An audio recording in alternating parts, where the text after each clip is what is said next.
Hello hi friends, welcome back to కుండ talks అండి. ఈరోజు మనం ఖైరతాబాద్ గణేశుని దగ్గర మనం 9th డే మార్నింగ్ ఉన్నామండి.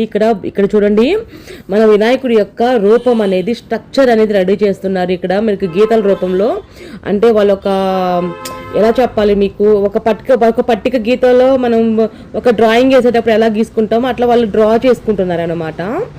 అంటే ఎలా రావాలి, ఈసారి మొత్తం భారీ గణపతి కదా, 70 feet కదా, సో అందుకే పెద్ద స్ట్రక్చర్ ఉంటుంది. సో ఇంకా కంటిన్యూ వాచ్ చేద్దాం 9th డే మార్నింగ్ ఏమేమి ఉన్నాయో అప్డేట్స్. ఇక్కడ చూడండి, వెల్డింగ్ వర్క్ నడుస్తూనే ఉందండి. ఇక్కడ మాత్రం వీళ్ళు మాత్రం ఐస్ కై పెట్టుకొని నిజంగా చాలా కష్టపడుతున్నారండి. వెల్డింగ్ వర్క్ అంటే కంటికి మాత్రం కొంచెం ఎంత వర్క్ చేసినా కానీ కళ్ళు మాత్రం జాగ్రత్తగా కాపాడుకోవాలి. వెల్డింగ్ వర్క్ అంటే మాత్రం మేమైతే దూరం నుంచి తీసుకుంటున్నాం, వాళ్ళు మాత్రం స్పెట్స్ పెట్టుకొని ఆ వర్క్ చేసుకుంటున్నారు అనమాట, వెల్డింగ్ వర్క్. సో మమ్మల్ని దగ్గరికి రానియట్లేదు, ఎందుకంటే పొరపాటున మా మీద ఏమైనా పడుతుందేమో అని చెప్పేసి వాళ్ళు భయపడి కొంచెం దూరంగా ఉండి తీసుకోండి మేడం అని చెప్తున్నారు.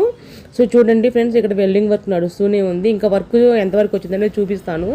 సో మన ఛానల్ని ఫాలో అవుతూ ఉండండి, లైక్ చేయండి, సబ్స్క్రైబ్ చేసుకోండి, ఎందుకంటే మీకు ఎప్పటికప్పుడు డే టు డే అప్డేట్స్ మన ఛానల్లో వస్తుంటాయండి. ఖైరతాబాద్ మహాగణేశుని యొక్క వినాయకుడు తయారయ్యేంత వరకు మన ఛానల్లో అప్డేట్స్ వస్తూనే ఉంటాయి. చూడండి, ఇక్కడ మాత్రం దాని మీద ఒక గుంజ పెట్టుకుని దాని మీద అది పెట్టి మొలలు దింపి పైకి లేపి తీసుకుపోతున్నారు. ఇది పైన అక్కడ పెట్టుకోవడానికంట. సో చూడండి, హార్డ్ వర్క్ అయితే మాత్రం భలే చేస్తున్నారండి ఈసారి మాత్రం, ఎందుకంటే ఇంకా 60 days కూడా లేదు కదా అందువల్ల. సో చూడండి, కంటిన్యూ వాచ్ చేయండి.